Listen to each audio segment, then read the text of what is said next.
Hi my dear friends, aim study സെന്ററിന്റെ പുതിയൊരു ക്ലാസ്സിലേക്ക് എല്ലാവർക്കും സ്വാഗതം. ഒരു പാഷനായി കണ്ടുകൊണ്ട് തന്നെ ടീച്ചിങ് പ്രൊഫഷനിലേക്ക് ഇറങ്ങിയ നമ്മൾക്ക് ലഭിക്കുന്ന ഏറ്റവും വലിയ ഓപ്പർച്യൂണിറ്റി അതാണ് HSA എന്ന് പറയുന്നത്. അപ്പോൾ HSAക്കുള്ള നിങ്ങളുടെ പരിശ്രമങ്ങളും അതേപോലെ തന്നെ പ്രിപ്പറേഷൻസും കുറച്ചുകൂടെ ഊർജിതമാക്കാനും നിങ്ങളെ കൃത്യമായ ഒരു ട്രാക്കിലേക്ക് എത്തിക്കാനുമായിട്ട് നമ്മൾ എയിം സ്റ്റഡി സെന്ററിൽ HSAയുടെ പ്രീമിയം കോഴ്സസ് നമ്മൾ ആരംഭിക്കുന്നുണ്ട്. അതോടൊപ്പം തന്നെ നിങ്ങൾക്ക് HSAയുടെ പഠനത്തിൽ ഒരു സപ്പോർട്ട് പ്രൊവൈഡ് ചെയ്യുന്നതിനായിട്ട് HSAയുടെ ഒരു സീരീസ് കൂടെ നമ്മൾ സ്റ്റാർട്ട് ചെയ്യുന്നുണ്ട്. HSAയുടെ ജനറൽ പേപ്പറും അതോടൊപ്പം തന്നെ മറ്റ് സബ്ജക്റ്റുകളും എല്ലാം ഉൾപ്പെടുന്ന ഒരു ചെറിയൊരു സീരീസ്. ഓക്കെ, അപ്പോൾ ഈ ഒരു മിഷൻ HSA എന്ന് പറയുന്നത് തീർച്ചയായും നിങ്ങൾക്ക് ഉപകാരപ്പെടുന്ന ഒരുപാട് ക്ലാസ്സുകളാണ് നൽകുന്നത്. അപ്പോൾ ഈ ക്ലാസ്സുകളെല്ലാം തന്നെ നിങ്ങൾക്ക് ലഭിക്കുന്നതിനായി നമ്മുടെ ചാനൽ സബ്സ്ക്രൈബ് ചെയ്തിടുക, അതോടൊപ്പം തന്നെ ബെല്ലൈക്കൺ കൂടെ ഒന്ന് എനേബിൾ ചെയ്തിടുക. എത്തരത്തിലുള്ള ക്വസ്റ്റ്യൻസ് എല്ലാം നമ്മുടെ എക്സാമിൽ നമുക്ക് പ്രതീക്ഷിക്കാം എന്നുള്ള രീതിയിൽ നമുക്ക് കുറച്ച് ക്വസ്റ്റ്യൻസും അതിലെ കോൺസെപ്റ്റുകളെ ഒന്ന് റീകളക്ട് ചെയ്ത് എടുക്കാൻ പറ്റുന്ന രീതിയിലുള്ള ക്വസ്റ്റ്യൻസുമായിട്ടാണ് ഇന്ന് വന്നിരിക്കുന്നത്. സോ എല്ലാവർക്കും ഈ ക്ലാസ്സിലോട്ട് സ്വാഗതം. നമുക്ക് ഇന്നത്തെ ക്ലാസ്സിലോട്ട് പോയാലോ? സോ കുറച്ച് ക്വസ്റ്റ്യൻസിലൂടെ നമുക്ക് ഈ ക്ലാസ് തുടരാം. ഓക്കെ അല്ലേ? If the order of A matrix A is m by p. ഒരു മെട്രിക്സ് തന്നിട്ടുണ്ട് അല്ലേ? ഒരു മെട്രിക്സ് എന്താണെന്ന് ഓർത്ത് നോക്കിക്കേ. എന്തായിരുന്നു ഒരു മെട്രിക്സ് എന്ന് ചോദിക്കുന്നത്? Rectangular array of elements, alphabets or numbers. ഇതിനെ നമുക്ക് എന്ത് പറയാൻ പറ്റും? ഒരു മെട്രിക്സ് എന്ന് പറയാൻ പറ്റും. ആ മെട്രിക്സിന്റെ ഓർഡർ എന്തായിരുന്നു? അതിലെ m റോയും n കോളവും ഉണ്ടെങ്കിൽ m by n ആണ് അതിൻ്റെ ഓർഡറായി പറയുന്നത്. സോ ഇത് രണ്ടും നമുക്കറിയാം. എന്തായിരുന്നു? Rectangular array of elements, alphabets and numbers എന്തുമാവാം. ഇതാണ് നമ്മളൊരു മെട്രിക്സ് എന്ന് പറയുന്നത്. ആ മെട്രിക്സിൻ്റെ ഓർഡർ എന്തെന്നാൽ അതിന് m റോയും n കോളവും ഉണ്ടെങ്കിൽ, ഓക്കെ, n കോളവും ഉണ്ടെങ്കിൽ നമുക്കതിനെ അതിൻ്റെ മെട്രിക്സിൻ്റെ ഓർഡർ ആയിട്ട് എന്ത് പറയാൻ സാധിക്കും? അതിൻ്റെ മെട്രിക്സിൻ്റെ ഓർഡർ എന്ന് പറയുന്നത് m by n. ഇതിനെ നമ്മൾ എങ്ങനെയാണ് വിളിക്കുന്നത്? m by n എന്നുള്ള രീതിയിൽ നമ്മൾ പറയുന്നത്. സോ നമുക്ക് അതിൻ്റെ ബേസിക് ആയിട്ടുള്ളൊരു കാര്യമാണ്, അത് നമുക്കറിയാം അല്ലേ? സോ അതിൻ്റെ ഓർഡർ നമുക്കിവിടെ തന്നിരിക്കുന്നത് m by p ആയിട്ടാണ്. ഇതിൻ്റെ ഓർഡർ എങ്ങനെയാണ് തന്നിരിക്കുന്നത്? m by p ആയിട്ടാണ് തന്നിരിക്കുന്നത്. And the order of matrix B is p by n. രണ്ട് മെട്രിക്സ് ഉണ്ട്, എയും ബിയും. അതിലെ ഒരു മെട്രിക്സിൻ്റെ ഓർഡർ എന്ന് പറയുന്നത് m by p യും മറ്റൊരു മെട്രിക്സിൻ്റെ ഓർഡർ എന്ന് പറയുന്നത് p by n ഉമാണ്. ഓക്കെ അല്ലേ? Then the order of the matrix A B എന്നാൽ എന്തായിരുന്നു? എ ബി എന്ന് വെച്ചാൽ എങ്ങനെയാണ്? എ ബി എന്ന് വെച്ചാൽ നമുക്കറിയാം എൻ്റെയും ബിൻ്റെയും, എ എന്ന മെട്രിക്സിൻ്റെയും ബി എന്ന മെട്രിക്സിൻ്റെയും ഗുണനഫലമാണ് അല്ലേ എ ബി എന്ന് പറയുന്നത്. എ എന്ന മെട്രിക്സിൻ്റെയും ബി എന്ന മെട്രിക്സിൻ്റെയും ഗുണനഫലമാണ്. നമ്മളത് ഓൾറെഡി പറഞ്ഞിരുന്നു. ആ ഒരു ഗുണനഫലത്തിൽ നമുക്ക് പറയാൻ സാധിക്കുന്നത് നമ്മൾ എന്തെല്ലാമാണ് പറഞ്ഞത്? എ പ്ലസ് ബി ആണെങ്കിൽ, എയും ബിയും രണ്ട് മെട്രിക്സുകളാണ്. എ പ്ലസ് ബി ആണെങ്കിൽ അത് തന്നെയാണ് എന്ത്? ബി പ്ലസ് എ എന്ന് പറയുന്നത് ആണല്ലോ. അതേപോലെ ഞാൻ ചോദിക്കുകയാണ്, എ ബി തന്നെയാണോ ബി എ എന്ന് പറയുന്നത്? എ ബി തന്നെയാണോ ബി എ? പറയൂ, എ ബി തന്നെയാണോ ബി എ? എ ബി എന്ന് പറയുന്നത്, എ ഇൻറ്റു ബി എന്ന് പറയുന്നത് ഒരിക്കലും ബി എയോട് ഈക്വൽ അല്ല. എ ബി എന്ന് പറയുന്നത് എന്തല്ല? ബി എയോട് ഈക്വൽ അല്ല. സോ ഇതിനർത്ഥം എന്താ മക്കളെ? ഇതിനർത്ഥം എന്താണ്? It is not commutative. ഇതെന്തല്ല? കമ്മ്യൂട്ടേറ്റീവ് അല്ല. കമ്മ്യൂട്ടേറ്റീവ് ആണെന്ന് പറഞ്ഞാൽ, ഓക്കെ, കമ്മ്യൂട്ടേറ്റീവ് ആണെന്ന് പറഞ്ഞാൽ നമുക്കറിയാം if A related to B ആണെങ്കിൽ ഇത് എന്ത് ഇംപ്ലൈ ചെയ്യണം? ബി റിലേറ്റഡ് ടു എയും ആയിരിക്കണം. അങ്ങനെയല്ലേ? എ ബിയുമായി ബന്ധപ്പെട്ടിട്ടുണ്ട് എന്നുണ്ടെങ്കിൽ ബി എയുമായി ബന്ധപ്പെട്ടിരിക്കണം. അതേപോലെ തന്നെയാണ് ഇതിൽ പറയുന്നത് A into B not equal to B into A എന്ന് പറഞ്ഞാൽ എയും ബിയുമായിട്ട് റിലേറ്റ് ചെയ്ത് എ ബി ഫോം ചെയ്യുമ്പോൾ ബിയും എയുമായി റിലേറ്റ് ചെയ്യുമ്പോൾ എ ബി തന്നെ ഫോം ചെയ്യുന്നുണ്ടോ? ഇല്ലല്ലേ, ബി എ ആണ് ഫോം. ബി എ അത് വേറെ ഡിഫറെൻ്റ് ആയിട്ട് വരുന്നതാണ്. സോ ഇതെന്താണ്? കമ്മ്യൂട്ടേറ്റീവ് അല്ല. സോ നമ്മൾ ആ ജസ്റ്റ് ഞാൻ മൾട്ടിപ്ലിക്കേഷൻ എന്നുള്ള രീതിയിൽ പറഞ്ഞപ്പോൾ ഒന്ന് ഓർത്തെടുത്തു എന്ന് മാത്രം. പിന്നെ മൾട്ടിപ്ലിക്കേഷനിൽ വേറൊരു കോൺസെപ്റ്റും കൂടെ നമ്മൾ പഠിച്ചിരുന്നു. എല്ലാ മെട്രിക്സുകളും തമ്മിൽ നമുക്ക് മൾട്ടിപ്ലൈ ചെയ്യാൻ സാധിക്കുമോ? എല്ലാ മെട്രിക്സുകളും തമ്മിൽ നമുക്ക് മൾട്ടിപ്ലൈ ചെയ്യാൻ സാധിക്കുമോ? ഒരിക്കലും ഇല്ല അല്ലേ? എന്തായിരിക്കണം? ആദ്യത്തെ മെട്രിക്സിൻ്റെ റോ എലമെൻറ്റ്സ് ആയിരിക്കണം നെക്സ്റ്റ് മെട്രിക്സിൻ്റെ കോളം എലമെന്റ്സ് ആണല്ലോ മക്കളെ. ആദ്യത്തെ മെട്രിക്സിന്റെ റോ എലമെന്റ്സ് ആയിരിക്കണം, നെക്സ്റ്റ് മെട്രിക്സിന്റെ കോളം എലമെന്റ്സ്. ഇത് രണ്ടും എന്തായിരിക്കണം? ഈക്വൽ ആണെങ്കിൽ മാത്രമാണ് നമുക്ക് എന്ത് ചെയ്യാൻ സാധിക്കുന്നത്? മൾട്ടിപ്ലൈ ചെയ്യാൻ സാധിക്കുന്നത്. പിന്നെ സ്ക്വയർ മെട്രിക്സ് ആവുമ്പോൾ അത് പിന്നെ എന്താണ്? വിഷയമല്ല അല്ലേ? ഇതും n/n ആണ്, ഇതും n/n ആണെങ്കിൽ നമുക്ക് മൾട്ടിപ്ലൈ ചെയ്യാൻ സാധിക്കും.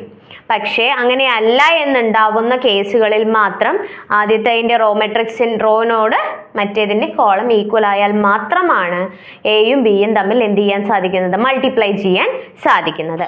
ഓക്കെ അല്ലേ? സോ മെട്രിക്സിൻ്റെ മൾട്ടിപ്ലിക്കേഷനിൽ ബേസിക് ആയിട്ട് വരുന്ന കാര്യങ്ങളെല്ലാം നമ്മൾ പറഞ്ഞു.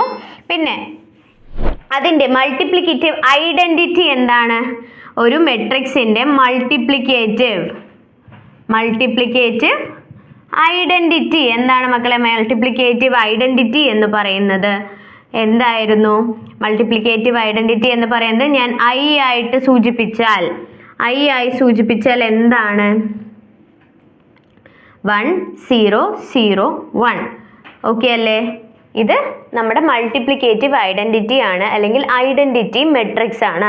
മൾട്ടിപ്ലിക്കേറ്റീവ് ഐഡൻറ്റിറ്റി എന്നും പറയാം, ഐഡൻറ്റിറ്റി മെട്രിക്സ് എന്നും പറയാം. ഇത് 2/2ന്റെ കേസാണ്. 3/3 മെട്രിക്സ് ആവുമ്പോൾ അതെന്താവുന്നു? അത് ഡയഗണൽ എലമെന്റ്സ് ഫുൾ എന്തായിരിക്കും? 1 ആയിരിക്കും. ബാക്കിയുള്ള എലമെന്റ്സുകളെല്ലാം 0യും ഡയഗണൽ എലമെന്റ്സ് മാത്രം എന്തുമാണ്? 1ഉമാണ്. അങ്ങനെയുള്ള മെട്രിക്സുകളെയാണ് നമ്മൾ എന്ത് പറയുന്നത്? ഐഡന്റിറ്റി മെട്രിക്സ് അഥവാ multiplicative identity of A matrix എന്ന് നമുക്ക് പറയുന്നത്. സോ മക്കളെ, അപ്പൊ അതിന്റെ അഡിറ്റീവ് ഐഡന്റിറ്റി എന്തായിരിക്കും? അതിന്റെ അഡിറ്റീവ് ഐഡന്റിറ്റി, ഒരു മെട്രിക്സിന്റെ അഡിറ്റീവ് ഐഡന്റിറ്റി എന്ന് പറയുന്നത്, ഓക്കെ, അഡിറ്റീവ് ഐഡന്റിറ്റി എന്ന് പറയുന്നത് അതിന്റെ 0 മെട്രിക്സ് ആണ്. അഡിറ്റീവ് ഐഡന്റിറ്റി എന്ന് പറയുന്നത് എന്താണ്? അതിന്റെ 0 മെട്രിക്സ് ആണ്. ഓക്കെ അല്ലേ? മൾട്ടിപ്ലിക്കേറ്റീവ് ഐഡന്റിറ്റി എന്ന് പറയുന്നത് ഡയഗണൽ എലമെന്റ്സ് 1 ആയ ഐഡന്റിറ്റി മെട്രിക്സും, അതേപോലെ അതിന്റെ ഒരു മെട്രിക്സിന്റെ അഡിറ്റീവ് ഐഡന്റിറ്റി എന്തെന്ന് ചോദിച്ചാൽ എന്താണ്? 0 മെട്രിക്സുമാണ്. 0 മെട്രിക്സിന്റെ കൂടെ ഏതൊരു മെട്രിക്സ് ആഡ് ചെയ്ത് കഴിഞ്ഞാലും നമുക്ക് അതേ മെട്രിക്സ് തന്നെയാണ് ലഭിക്കുന്നത്. 0 മെട്രിക്സിന്റെ കൂടെ ഏതൊരു മെട്രിക്സ് ആഡ് ചെയ്താലും നമുക്ക് എന്താണ് ലഭിക്കുന്നത്? ആ മെട്രിക്സ് തന്നെയാണ് ലഭിക്കുന്നത്. അതേ രീതിയിൽ ആണ് നമ്മൾ ഈ കാര്യവും പറയുന്നത്. ഓക്കെ അല്ലേ? സോ നെക്സ്റ്റ് മക്കളെ, നമുക്ക് അതിൻ്റെ ആൻസറിലോട്ട് കിടക്കാം അല്ലേ? സോ m/p എന്ന് പറയുന്ന a എന്ന മെട്രിക്സും p/n എന്ന് പറയുന്ന അടുത്തൊരു മെട്രിക്സും തമ്മിൽ, ഓക്കെ അല്ലേ, ഇതിൻ്റെ കോളവും ഇതിൻ്റെ റോയും എന്താണ്? ഈക്വൽ ആണ്. ഇതിൻ്റെ കോളവും ഇതിൻ്റെ റോയും തമ്മിൽ ഈക്വൽ ആണ്. സോ നമുക്കിത് മൾട്ടിപ്ലൈ ചെയ്യാൻ സാധിക്കും. സോ ഇത് മൾട്ടിപ്ലൈ ചെയ്യാൻ സാധിക്കുമെന്ന് പറഞ്ഞു. അപ്പോൾ ഓക്കെ, എയും ബിയും കൂടെ മൾട്ടിപ്ലൈ ചെയ്ത് കഴിഞ്ഞാൽ ആ ഒരു മെട്രിക്സിൻ്റെ, എയും ബിയും തമ്മിൽ മൾട്ടിപ്ലൈ ചെയ്ത് കഴിഞ്ഞാൽ മെട്രിക്സിൻ്റെ ഓർഡർ എന്താണ്? അതിൻ്റെ ഓർഡർ എന്ന് പറയുന്നത് n/p ആയിരിക്കുമോ? n/p ആയിരിക്കുമോ? n-ഉം p-യും n/p ആണോ? അല്ല. m/n മെട്രിക്സ് ആണോ? നോക്കാം അല്ലേ? n/p, ഓക്കെ, ഇത് m/p എന്നാണ് ഉദ്ദേശിക്കുന്നത്. m/p ആണോ അതോ m/n ആണോ? അല്ലെ, n/m ആണോ? എങ്ങനെയാണെങ്കിലും ഒരു മെട്രിക്സ് എന്ന് പറയുന്നത്, ഓക്കെ, ഒരു മെട്രിക്സ് എന്ന് പറയുന്നത് മൾട്ടിപ്ലൈ ചെയ്ത് കഴിഞ്ഞാൽ, എയും ബിയും തമ്മിൽ ഞാൻ മൾട്ടിപ്ലൈ ചെയ്ത് കഴിഞ്ഞാൽ എ എന്ന് പറയുന്നതിൻ്റെ റോ എന്താണെന്ന് നോക്കുകയും ബി എന്ന് പറയുന്നതിൻ്റെ കോളം എന്താണെന്ന് നോക്കുകയും കൂടെ ആവുന്നതാണ് എന്ത്? അതിൻ്റെ ഓർഡറായി വരുന്നത്. ആദ്യത്തെ മെട്രിക്സിൻ്റെ റോയും രണ്ടാമത്തെ മെട്രിക്സിൻ്റെ കോളവും തമ്മിൽ യോജിക്കുന്നതാണ്, ആ നമ്പറുകൾ യോജിച്ചതായിരിക്കും എന്ത്? നമ്മുടെ ആക്ച്വൽ പ്രോഡക്റ്റിൻ്റെ ഓർഡറായിട്ട് വരുന്നത്. ഓക്കെ അല്ലേ? സോ ഇതിൻ്റെ റോ എലമെന്റ്സിന്റെ നമ്പർ എത്രയാണ്? m ആണ്. ഇതിൻ്റെ കോളം എലമെന്റ്സിന്റെ നമ്പർ എത്രയാണ്? n ആണ്. So our answer is m/n ആണ്. ഓക്കെ അല്ലേ? സോ രണ്ട് മെട്രിക്സുകൾ തമ്മിൽ മൾട്ടിപ്ലൈ ചെയ്ത് കഴിഞ്ഞാൽ ആദ്യത്തെ മെട്രിക്സിലെ റോ എലമെന്റും രണ്ടാമത്തെ മെട്രിക്സിലെ കോളം എലമെന്റും കൂടി ചേരുന്നതാണ് ആ പുതിയ പ്രോഡക്റ്റ് ആയിട്ട് വരുന്ന മെട്രിക്സിന്റെ ഓർഡർ എന്ന് പറയുന്നത്. ഓക്കെ അല്ലേ? സോ നെക്സ്റ്റ് നമ്മളപ്പോൾ നമുക്ക് ജസ്റ്റ് ഒന്നുകൂടെ നോക്കിയാലോ. നമ്മൾ മൾട്ടിപ്ലിക്കേറ്റീവ് ഐഡന്റിറ്റി പറയുന്നു, മൾട്ടിപ്ലിക്കേറ്റീവ് ഐഡന്റിറ്റി പറഞ്ഞു, എഡിറ്റീവ് ഐഡന്റിറ്റി പറഞ്ഞു അല്ലേ? മൾട്ടിപ്ലിക്കേറ്റീവ് ഐഡന്റിറ്റി പറഞ്ഞു, എഡിറ്റീവ് ഐഡന്റിറ്റി പറഞ്ഞു. അങ്ങനെയാണെങ്കിൽ അടുത്തതായിട്ട് പിന്നെന്താ പറഞ്ഞത്? എ ബി എന്ന് പറയുന്നത് ബി എയോട് ഈക്വൽ അല്ല എന്ന് പറഞ്ഞു. എ ബി എന്ന് പറയുന്നത് ബി എയോട് ഈക്വൽ അല്ല എന്ന് പറഞ്ഞു. അതേപോലെ തന്നെ പിന്നെ പറഞ്ഞത് എ ബി എന്ന് പറയുന്നതിൻ്റെ ഓർഡർ എന്ന് പറയുന്നത് എന്താണ്? എയുടെ റോയുടെ എണ്ണം, എയുടെ റോ ക്രോസ് ബിയുടെ കോളമാണ് ആണല്ലോ. എ ബിയുടെ ഓർഡർ എന്ന് പറയുന്നത് എയുടെ റോ എലമെന്റ്സ് ഇൻറ്റു ബിയുടെ കോളം എലമെന്റ്സ് ആണ്. ഓക്കെ അല്ലേ? സോ മൾട്ടിപ്ലിക്കേറ്റീവ് ഐഡന്റിറ്റി എന്ന് പറയുന്നത് ഐ ആണ്. അഡിറ്റീവ് ഐഡന്റിറ്റി എന്ന് പറയുന്നത് 0 മെട്രിക്സ് ആണ്. A B not equal to B A എന്ന് പറഞ്ഞു. എ ബി എന്ന് പറയുന്നത് റോ മെട്രിക്സിന്റെ ഫസ്റ്റ് മെട്രിക്സിന്റെ റോ എലമെന്റും സെക്കൻഡ് മെട്രിക്സിന്റെ കോളം എലമെന്റ്സുമാണ്. പിന്നെ പറഞ്ഞത് എന്തായിരുന്നു? എ ബി ഓക്കെ, ഇതാണ് നമുക്ക് മൾട്ടിപ്ലിക്കേഷനിൽ വരുന്ന സിമ്പിൾ ആയിട്ടുള്ള ബേസിക് ആയിട്ടുള്ള കോൺസെപ്റ്റ്. പക്ഷെ ഇത് ഉപയോഗിക്കേണ്ടത് വ്യത്യസ്ത സാഹചര്യങ്ങളിൽ നമ്മൾ എന്ത് ചെയ്യണം? അനുയോജ്യമായി ഉപയോഗിക്കണം. ഓക്കെ അല്ലേ? So next question, the transpose of A rectangular matrix. Okay, so ചോദിച്ചിരിക്കുന്നത് ട്രാൻസ്പോസ് എന്താണെന്ന് നമുക്കറിയണം, ഒരു റെക്ടാങ്കുലർ മെട്രിക്സ് എന്താണെന്ന് നമുക്കറിയണം. എന്തായിരുന്നു ഒരു റെക്ടാങ്കുലർ മെട്രിക്സ് എന്ന് പറയുന്നത്? ഒരു മെട്രിക്സ് റെക്ടാങ്കുലർ ആവണമെങ്കിൽ 1 2 3 4 5 6 ഇതൊരു റെക്ടാങ്കുലർ മെട്രിക്സ് ആണോ മക്കളെ? ആദ്യം ഇതിന്റെ ഓർഡർ എന്തെന്ന് പറയൂ. ഇതിന് എത്ര റോസ് ഉണ്ട്? 2 റോസ് ആണുള്ളത്. അതുപോലെ എത്ര കോളം ഉണ്ട്? 3 കോളമാണുള്ളത്. സോ ഇത് എന്ത് മെട്രിക്സ് ആണ്?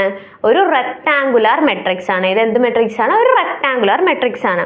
സോ മെട്രിക്സ് എന്താ? ഒരു റെക്ടാങ്കുലർ മെട്രിക്സ് എന്ന് പറഞ്ഞാൽ റെക്ടാങ്കുലർ അറേ ഓഫ് എലമെന്റ്സ് ആണ്. ഐ ഈക്വൽ ടു ജെ ആവണമെന്നില്ല. I not equal to J, I greater than J ആവാം, ജെ ഗ്രേറ്റർ ദാൻ ഐ ആവാം, എന്തുമാവാം. സോ ഒരു റെക്ടാങ്കുലർ മെട്രിക്സ് ഉണ്ട്. നമ്മളോട് ചോദിച്ചിരിക്കുന്നത് ഇതിന്റെ ട്രാൻസ്പോസ് എഴുതാനാണ്. എങ്ങനെയാണ് ഒരു മെട്രിക്സിന്റെ ട്രാൻസ്പോസ് എഴുതുന്നത്? ഒരു മെട്രിക്സ് നമുക്ക് തന്നിട്ടുണ്ട് 4 7 8 9 5 6 3 2 എന്ന് പറയുന്ന ഒരു മെട്രിക്സ് നമുക്ക് തന്നിട്ടുണ്ട്. അതിന്റെ ഓർഡർ എന്ന് പറയുന്നത് 2/4 ആണ് അല്ലേ? 2/4 ആണ്. അങ്ങനെയാണെങ്കിൽ അതിന്റെ ട്രാൻസ്പോസ് എന്തായിരിക്കും? ഇതിന്റെ ഈ ഒരു മെട്രിക്സിന്റെ ട്രാൻസ്പോസ് എന്ന് പറയുന്നത് എന്തായിരിക്കും? ട്രാൻസ്പോസ് എന്ന് പറഞ്ഞാൽ എന്തായിരുന്നു ട്രാൻസ്പോസ് എന്ന് പറയുന്നത് interchanging of rows and columns അല്ലേ മക്കളെ? കോളംസിൻ്റെയും റോയിൻ്റെയും കോളത്തിൻ്റെയും റോയും എന്ത് ചെയ്യണം? ഇന്റർചേഞ്ച് ചെയ്യണം. അങ്ങനെയാണെങ്കിൽ റോയും കോളവും ഇന്റർചേഞ്ച് ചെയ്യുമ്പോൾ ഈ റോ എന്ന് പറയുന്നത് എന്തായി മാറുന്നു? കോളമായി മാറുന്നു ആണല്ലോ. അതേപോലെ ഈ കോളം ഈ റോ, അതേപോലെ അടുത്ത കോളം 6 3 2. ഓക്കെ അല്ലേ? ഇതെന്തായി? അടുത്ത ഒരു മെട്രിക്സ് ആയി മാറി. സോ ഇതിന്റെ ഓർഡർ എന്ന് പറയുന്നത് 4/2 ആയി മാറി. ഇതിന്റെ ഓർഡർ എന്താണ്? 4 റോസ് ഉണ്ട്, 2 കോളംസ് ഉണ്ട്. സോ 4/2. സോ ചോദിച്ചിരിക്കുന്നത് transpose of A rectangular matrix is എന്നാണ് ചോദിച്ചിരിക്കുന്നത്. സോ ഒരു റെക്ടാങ്കുലർ മെട്രിക്സ് എടുത്തു. ഇത് എന്താണ്? ഒരു റെക്ടാങ്കുലർ മെട്രിക്സ് ആണ് അല്ലേ? റെക്ടാങ്കുലർ മെട്രിക്സ് ആണ്. ഈ ഒരു റെക്ടാങ്കുലർ മെട്രിക്സിന്റെ ഞാൻ എന്താണ് എടുക്കുന്നത്? ട്രാൻസ്പോസ് ആണ് എടുക്കുന്നത്. സോ ഇതും എന്താണ്? ഇതും ഒരു റെക്ടാങ്കുലർ തന്നെയാണ് ആണല്ലോ. ഇതും ഒരു റെക്ടാങ്കുലർ തന്നെയാണ്. So our answer is transpose of a rectangular matrix is a rectangular matrix എന്നാണ് പറയുന്നത്. ഒരു റെക്ടാങ്കുലർ മെട്രിക്സിന്റെ ട്രാൻസ്പോസ് എന്ന് പറയുന്നത് അത് റെക്ടാങ്കുലർ മെട്രിക്സ് തന്നെയാണ്. അതെന്ത് തന്നെയാണ്? റെക്ടാങ്കുലർ മെട്രിക്സ് തന്നെയാണ്. ഓക്കെ അല്ലേ? സോ അത് കഴിഞ്ഞല്ലേ? മെട്രിക്സ് എന്താണെന്ന്. സോ ഒരു 3-4 ടൈപ്പ് ഓഫ് മെട്രിക്സ് നമുക്കൊന്ന് പറഞ്ഞു നോക്കിയാലോ മക്കളെ? നമ്മളിപ്പോൾ പറഞ്ഞു റെക്ടാങ്കുലർ മെട്രിക്സ് പറഞ്ഞല്ലേ? I not equal to J ആവുന്ന സമയത്ത് may be I can be greater than J or J can be greater than I എന്ന് പറഞ്ഞു. So I greater than J ആവുന്ന സമയത്തിനെയാണ് നമ്മൾ അങ്ങനെയുള്ള മെട്രിക്സുകളെ നമ്മൾ എന്ത് പറയുന്നു? റെക്ടാങ്കുലർ മെട്രിക്സ് എന്ന് പറയുന്നത്. So what is square matrix? ഒരു മെട്രിക്സ് സ്ക്വയർ മെട്രിക്സ് ആവണമെങ്കിൽ, ഒരു മെട്രിക്സ് സ്ക്വയർ മെട്രിക്സ് ആവണമെങ്കിൽ അതെന്തായിരിക്കണം? ഒരു സ്ക്വയർ മെട്രിക്സ് ആവണമെങ്കിൽ Aij എന്ന് പറയുന്നത് ഒരു സ്ക്വയർ മെട്രിക്സ് ആണ് എന്ന് പറഞ്ഞാൽ എന്താണ്? I ഈക്വൽ ടു ജെ ആയിരിക്കണം.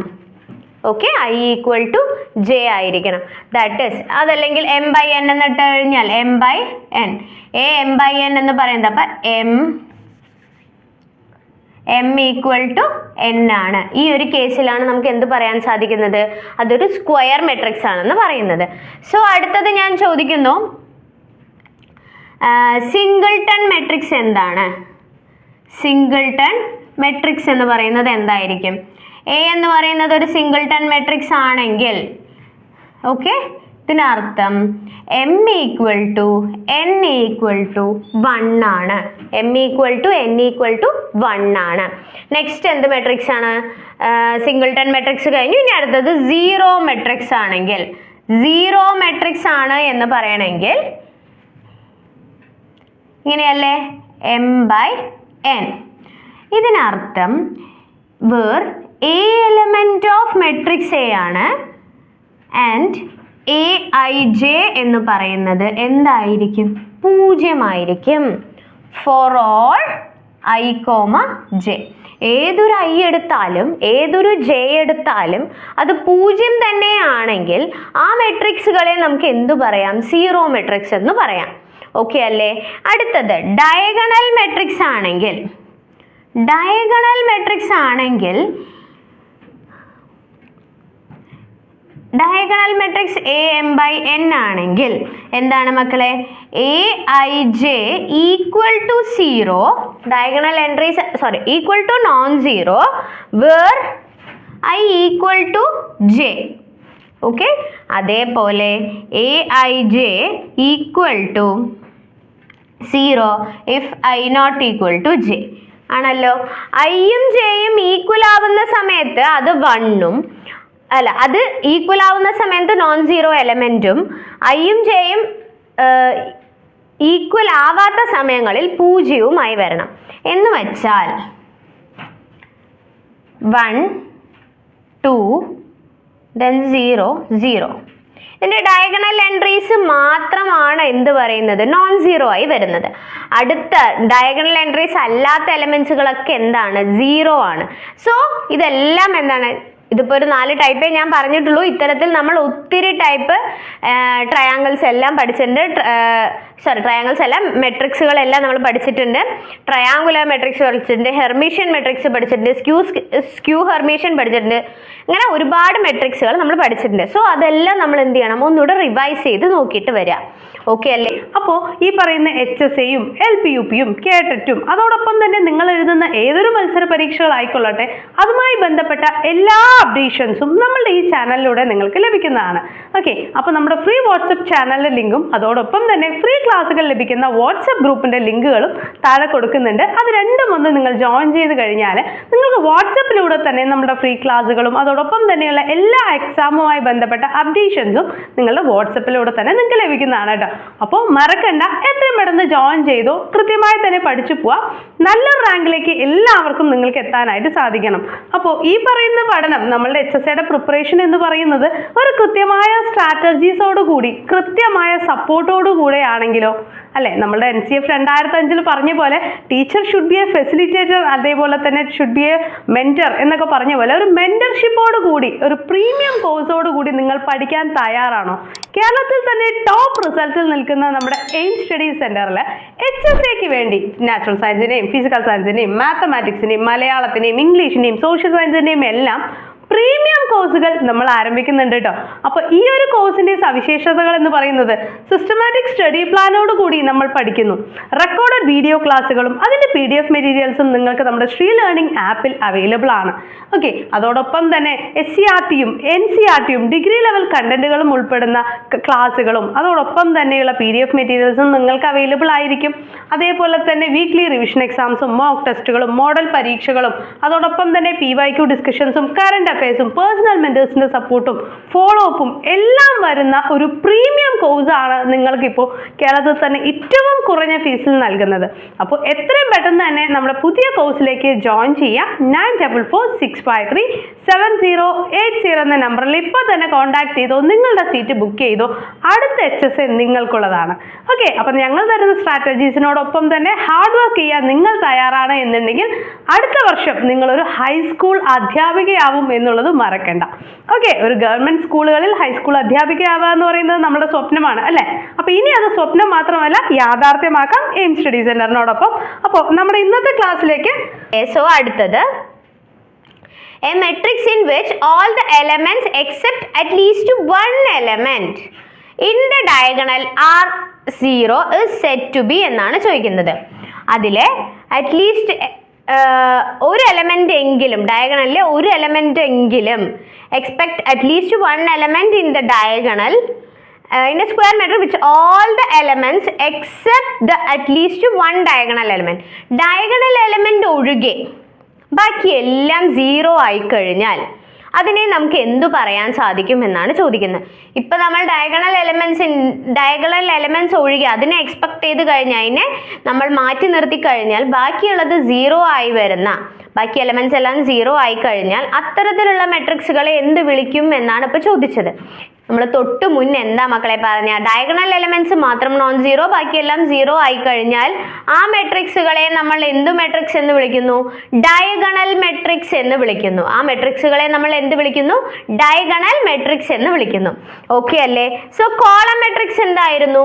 കോളം മെട്രിക്സ് എന്ന് പറയുന്നത് ഒരൊറ്റ കോളം മാത്രമാണ് ഉള്ളത് എന്നുണ്ടെങ്കിൽ, ഒരൊറ്റ കോളം ദാറ്റ് ഈസ് 1 3 4 5 എന്ന് പറയുന്നത് ഒരു മെട്രിക്സ് ആണെങ്കിൽ അതിന് ഒരൊറ്റ കോളം മാത്രമേ ഉള്ളൂ. എത്ര റോകളാണുള്ളത്? 4 റോയും ഒരു കോളവും മാത്രവും വരുന്ന മെട്രിക്സുകളെ അഥവാ കോളം ഒന്നാവുന്ന മെട്രിക്സുകളെ ഞാൻ എന്ത് വിളിക്കുന്നു? കോളം മെട്രിക്സ് എന്ന് വിളിക്കുന്നു. ഓക്കെ അല്ലേ? ഇനി അടുത്തത് ഐഡന്റിറ്റി മെട്രിക്സ് നമ്മൾ ഓൾറെഡി പറഞ്ഞിരുന്നു.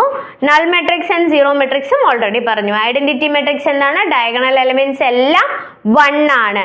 അതേപോലെ നൾ മെട്രിക്സ് അഥവാ സീറോ മെട്രിക്സ് എന്ന് പറയുമ്പോൾ ഏതൊരു എലമെന്റ് എടുത്താലും അത് 0 ആണെങ്കിൽ ആ മെട്രിക്സുകളെ നമുക്ക് എന്ത് പറയാൻ സാധിക്കും? സീറോ മെട്രിക്സ് എന്ന് പറയാൻ സാധിക്കും. ഓക്കെ അല്ലേ? സംശയമൊന്നുമില്ലല്ലോ. സോ നെക്സ്റ്റ്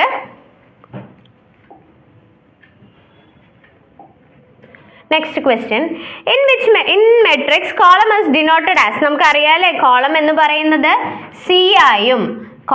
പറയുന്നത് C ആയിട്ടും അതേപോലെ R എന്ന് പറയുന്നത് റോ ആയിട്ടും AB എന്നീ ക്യാപിറ്റൽ ലെറ്റേഴ്സ് കൊടുക്കുന്നത് മെട്രിക്സിനെ സൂചിപ്പിക്കാനുമാണ്. ക്യാപിറ്റൽ ലെറ്റേഴ്സ് ഉപയോഗിച്ച് മെട്രിക്സുകളെ സൂചിപ്പിക്കുന്നു. R ഉപയോഗിച്ച് റോയിനെയും C ഉപയോഗിച്ച് കോളത്തിനെയും റെപ്രസെന്റ് ചെയ്യുന്നു. ഓക്കെ അല്ലേ? R ഉപയോഗിച്ച് റോസിനെയും കോളത്തിനെയും റെപ്രസെന്റ് ചെയ്യുന്നു. Next AB the whole inverse എന്താണ്? ഓക്കെ അല്ലേ? AB ദ ഹോൾ ഇൻവേഴ്സ് എന്ന് പറഞ്ഞാൽ എന്താണ് എന്നാണ് ചോദ്യം. AB ദ ഹോൾ ഇൻവേഴ്സ് എന്ന് പറഞ്ഞാൽ എന്താണ് മക്കളെ? AB ദ ഹോൾ ഇൻവേഴ്സ്, ഇതെല്ലാം ഇൻവേഴ്സ് ആണ് കേട്ടോ. A inverse, B inverse, B inverse, A inverse, A inverse, B inverse. Okay അല്ലേ? So AB the whole inverse എന്ന് പറഞ്ഞാൽ എന്താണ്? സോ A ഇൻവേഴ്സ് ആണോ, B ഇൻവേഴ്സ് ആണോ, A ഇൻവേഴ്സ് B ഇൻവേഴ്സ് ആണോ, B ഇൻവേഴ്സ് A ഇൻവേഴ്സ് ആണോ എന്നാണ് ചോദ്യം. ഓക്കെ അല്ലേ? സോ നമുക്കറിയാം AB ദ ഹോൾ ഇൻവേഴ്സ് എന്ന് ഞാൻ എടുത്തു. ഓക്കെ അല്ലേ? AB ദ ഹോൾ ഇൻവേഴ്സ് എന്ന് എടുത്തു കഴിഞ്ഞാൽ ഞാൻ ഇതിൻ്റെ കൂടെ AB ദ ഹോൾ ഇൻവേഴ്സിൻ്റെ കൂടെ ഞാനൊരു AB മൾട്ടിപ്ലൈ ചെയ്യുവാണെങ്കിൽ അതേപോലെ ഇവിടെ ഒരു AB വരണ്ടേ ആണല്ലോ. So AB the whole inverse എന്ന് പറയുന്നത് ഇതെന്തായി മക്കളെ? I എന്ന് പറയുന്നതായി അല്ലേ? I എന്നാണ് AB ആയിട്ട് വരുന്നത്. അങ്ങനെയാണെങ്കിൽ I ഈക്വൽ ടു AB ആയാൽ ഞാനൊരു B inverse I B inverse എന്ന് കൊടുക്കുന്നു. So A B B inverse എന്നായില്ലേ, B B inverse. So again ഇത് വരുമ്പോൾ എനിക്കിനി എവിടെയാണ് എ ഇൻവേഴ്സ് കൊടുക്കേണ്ടത്? ഇത് ഓൾറെഡി എന്തായി മാറി? ഓക്കെ, അപ്പം നമ്മൾ കൊടുത്തത് എ ബി ഹോൾ ഇൻവേഴ്സ് എന്നാണല്ലോ. എന്ന് പറയുന്നതിന് ഞാൻ കൊടുക്കുന്നു A B the whole inverse. Okay, A B the whole inverse into A B എന്ന് കൊടുത്തു കഴിഞ്ഞാൽ എനിക്ക് ഐ ആയി ലഭിക്കുന്നു ആണല്ലോ. A B the whole inverse into A B എന്ന് കൊടുത്തപ്പോൾ എനിക്ക് ഐ എന്ന് ലഭിച്ചു. സോ അതിന് ഞാൻ ഐ എന്ന് എനിക്ക് ലഭിച്ചു. ഓക്കെ അല്ലേ? A B the whole inverse equal to, അപ്പോൾ ഐൻ്റെ കൂടെ ഞാൻ എന്ത് ചെയ്തു എന്ന് വെച്ചാൽ ഞാൻ എ ബി എന്ന് എഴുതി കേട്ടോ. അതിൻ്റെ കൂടെ ഒരു എ ബി മൾട്ടിപ്ലൈ ചെയ്യുമ്പോൾ എ ബി ആയി I equal to A B എന്നുള്ളത് ഞാൻ എഴുതി. I equal to A B ആയി കഴിഞ്ഞാൽ ഓക്കെ, ഞാനിതിൽ I B inverse equal to A B B inverse എന്നായി. ബി ഇൻവേഴ്സ് എന്ന് പറയുന്നത് ഐ ആണ്. So it is A. ഇനി എനിക്ക് എന്ത് മൾട്ടിപ്ലൈ ചെയ്യണം? ഒരു എ ഇൻവേഴ്സ് മൾട്ടിപ്ലൈ ചെയ്യണ്ടേ? So I B inverse okay, A inverse equal to ആണെന്ത് എ ഇൻവേഴ്സ് എന്ന് പറയുന്നത് ആണല്ലോ. So B inverse A inverse equal to എനിക്ക് ഐ എന്ന് കിട്ടി. എ ഇൻവേഴ്സ് എന്ന് പറയുന്നത് ഐ ആണ്. So B inverse A inverse ആണ് ഐ. നമുക്കിവിടെ ഓൾറെഡി ബി ഇൻവേഴ്സ് ഐ എന്ന് പറയണത് A B the whole inverse ആണ് അല്ലേ. A B the whole inverse ആണ്. നമുക്ക് ഇത് നല്ല ഇവിടെ ഐ എന്ന് ലഭിച്ചത്. So B inverse A inverse എന്ന് പറയുന്നത് A B the whole inverse ആണ്. ബി ഇൻവേഴ്സ് എ ഇൻവേഴ്സ് എന്ന് പറയുന്നത് എന്താണ്? A B the whole inverse ആണ്. നമ്മൾ തുടങ്ങിയിരിക്കുന്നത് A B the whole inverse എന്നാണ്. നമുക്കിപ്പോൾ ലഭിച്ചത് എന്താണ്? ബി ഇൻവേഴ്സ് എ ഇൻവേഴ്സ് ആണ്. So A B the whole inverse എന്നതിൻ്റെ ഉത്തരമായി വരുന്നത് എന്താണ്? ബി ഇൻവേഴ്സ് എ ഇൻവേഴ്സ് ആണ്. ബി ഇൻവേഴ്സ് എ ഇൻവേഴ്സ് ആണ്. ഓക്കെ അല്ലേ? നമുക്ക് പെട്ടെന്ന് കാണുമ്പോൾ നമ്മുടെ മൈൻഡിൽ വരുന്നത് എ ഇൻവേഴ്സ് ബി ഇൻവേഴ്സ് എന്നായിരിക്കാം, പക്ഷെ അത് തെറ്റാണ്. എങ്ങനെയാണ് വരുന്നത്? A B the whole inverse എന്ന് വെച്ചാൽ ബി ഇൻവേഴ്സ് എ ഇൻവേഴ്സ് ആണ്. എങ്ങനെയാണ്? ബി ഇൻവേഴ്സ് എ ഇൻവേഴ്സ് ആണ്. ഓക്കെ അല്ലേ? So next, for a non-trivial solution, determinant A എന്ന് പറയുന്നതിന് ഓക്കെ, ഡിറ്റർമിനന്റ് എ എന്ന് പറയുന്നതിന് ഒരു നോൺ ട്രിവിയൽ സൊല്യൂഷൻ ഉണ്ട് എന്ന് പറയണമെങ്കിൽ ഇതിൽ ഏത് കണ്ടീഷൻ ആണ് സാറ്റിസ്ഫൈ ചെയ്യുന്നത് എന്നാണ് ചോദ്യം. Determinant A greater than 0, determinant A less than 0, determinant A not equal to 0, determinant A equal to 0. Determinant A equal to 0 ആവുമ്പോൾ മാത്രമാണ് നമുക്ക് എന്ത് പറയാൻ സാധിക്കുന്നത്? അതിന് ഒരു നോൺ ട്രിവിയൽ സൊല്യൂഷൻ ഉണ്ട് എന്ന് പറയാൻ സാധിക്കുന്നത്. ഡിറ്റർമിനന്റ് എ ഈക്വൽ ടു 0 ആവുന്ന കേസുകളിൽ മാത്രമാണ് അതിന് ഒരു നോൺ ട്രിവിയൽ സൊല്യൂഷൻ ആയിട്ട് വരുന്നത്. ഓക്കെ അല്ലേ? സോ അടുത്തത്, 2 matrix A and B are multiplied to get A B. രണ്ട് മെട്രിക്സുകൾ എയും ബിയും ഞാൻ മൾട്ടിപ്ലൈ ചെയ്തു എന്നിട്ട് എനിക്ക് എ ബി എന്നുള്ള ഒരു മെട്രിക്സ് ലഭിച്ചു. ഇഫ് എപ്പോൾ മാത്രമാണ് ഇതിന് എയും ബിയും തമ്മിൽ മൾട്ടിപ്ലൈ ചെയ്യാൻ സാധിക്കുന്നത് എന്ന് ചോദിച്ചു കഴിഞ്ഞാൽ, ബോത്ത് ആർ റെക്ടാങ്കുലർ മെട്രിക്സ്, രണ്ടും ഒരു റെക്ടാങ്കുലർ മെട്രിക്സ് ആണെങ്കിൽ നമുക്ക് മൾട്ടിപ്ലൈ ചെയ്യാൻ സാധിക്കുമോ? നമ്മൾ ഓൾറെഡി പറഞ്ഞു ആദ്യത്തെ മെട്രിക്സിലെ ഓക്കെ എം ബൈ പിയും പി ബൈ എന്നും ആണെങ്കിൽ മാത്രമാണ് നമുക്ക് മൾട്ടിപ്ലൈ ചെയ്യാൻ സാധിക്കുന്നത് എന്ന് പറഞ്ഞു. So both are rectangular matrix, രണ്ടും ഒരു റെക്ടാങ്കുലർ മെട്രിക്സ് ആയതുകൊണ്ട് മാത്രം എനിക്ക് മൾട്ടിപ്ലൈ ചെയ്യാൻ സാധിക്കുമോ? ഇല്ല അല്ലേ, എനിക്കത് മൾട്ടിപ്ലൈ ചെയ്യാൻ സാധിക്കില്ല. Next, both have the same order, രണ്ടിനും ഒരു ഓർഡർ ആണെങ്കിൽ എനിക്ക് മൾട്ടിപ്ലൈ ചെയ്യാൻ സാധിക്കുമോ എന്നാണ് ചോദിക്കുന്നത്. അത് നമുക്ക് എന്ത് ചെയ്യാം? കൺസിഡർ ചെയ്യാം. So number of columns of A is equal to number of rows of B. Number of columns of A equal to number of rows of B. Okay അല്ലേ ഇത്? So number of rows of A is equal to number of columns of B. Number of rows of A equal to number of columns of B. ഇത് നമുക്ക് ആവശ്യമില്ല അല്ലേ? So ഇത് നമുക്ക് പറ്റത്തില്ല. So ഇതിൽ വരുന്നത് number of columns of A is equal to number of rows of B ആണ്. number of columns of A is equal to number of rows of B ആണ്. ഓക്കെ അല്ലേ? So our option is option C, number of columns of A is equal to number of rows of B. Okay അല്ലേ? ഇങ്ങനെയാണ് രണ്ട് മെട്രിക്സുകൾ തമ്മിൽ multiply ചെയ്യണം എന്ന് പറയണമെങ്കിൽ, ചെയ്യാൻ സാധിക്കും എന്ന് പറയുമെങ്കിൽ എങ്ങനെയായിരിക്കണം അത്? ആ രണ്ട് മെട്രിക്സുകളിലെയും ആദ്യത്തെ മെട്രിക്സിലെ കോളത്തിന്റെ എണ്ണവും രണ്ടാമത്തെ മെട്രിക്സിലെ റോയിന്റെ എണ്ണവും തുല്യമായിരിക്കണം. എന്നാൽ മാത്രമാണ് നമുക്ക് പറയാൻ സാധിക്കുന്നത് ആ രണ്ട് മെട്രിക്സുകളും തമ്മിൽ എന്ത് ചെയ്യാൻ പറ്റും? മൾട്ടിപ്ലൈ ചെയ്യാൻ സാധിക്കും എന്ന് പറയുന്നത്. ഓക്കെ അല്ലേ? സോ ഇപ്പം എടുത്ത ഇത്രയും ക്വസ്റ്റ്യൻസ് നമ്മൾ ഏകദേശം ഒരു 8-9 ക്വസ്റ്റ്യൻസോളം നോക്കിയിട്ടുണ്ട് ഈ ക്ലാസ്സിൽ. ഇത്രയും എടുത്ത ക്വസ്റ്റ്യൻസുകളെല്ലാം നിങ്ങൾക്ക് മനസ്സിലായെന്ന് ഞാൻ വിചാരിക്കുന്നു. നമ്മൾ ആ ക്വസ്റ്റ്യൻസ് മാത്രമല്ല അതുമായിട്ടുള്ള റിലേറ്റഡ് ഫാക്ട്സ് നമ്മളിന്ന് പറഞ്ഞു പോയിട്ടുണ്ട്. വളരെ സിമ്പിൾ ആയിട്ടുള്ള ക്വസ്റ്റ്യൻസുകളാണ് ആദ്യത്തെ പോർഷൻസിൽ നമ്മളിപ്പോൾ ഉൾക്കൊള്ളിച്ചിരിക്കുന്നത്. നെക്സ്റ്റ് പാർട്ടിൽ നമുക്ക് എന്ത് ചെയ്യാം? കുറച്ചുകൂടെ ഹയർ ലെവലായിട്ടുള്ള ക്വസ്റ്റ്യൻസുമായിട്ട് അടുത്ത ക്ലാസ്സിൽ കാണാം. So thank you so much for watching. Thank you.